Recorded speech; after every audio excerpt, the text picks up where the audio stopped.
এবার দেখবেন expel dual action অ্যারোসলের সৌজন্যে ডেঙ্গু পরিস্থিতি।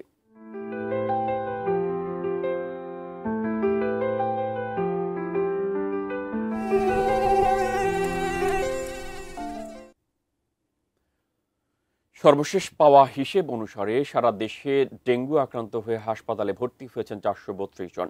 বৃহস্পতিবার স্বাস্থ্য অধিদপ্তরের এক সংবাদ বিজ্ঞপ্তিতে তথ্য জানানো হয়েছে। এ সময়ের মধ্যে হাসপাতাল থেকে ছাড়পত্র পেয়েছেন 431 জন। গত 24 ঘন্টায় ডেঙ্গুতে কারো মৃত্যু হয়নি। আক্রান্তদের মধ্যে ঢাকা উত্তর সিটি কর্পোরেশন এলাকায় 52 জন ও দক্ষিণ সিটি কর্পোরেশনে 90 জন।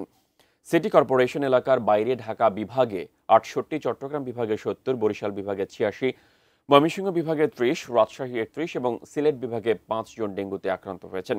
এবছর মোট ডেঙ্গু আক্রান্তের সংখ্যা 30,376। এখন পর্যন্ত ডেঙ্গুতে 118 জনের মৃত্যু হয়েছে।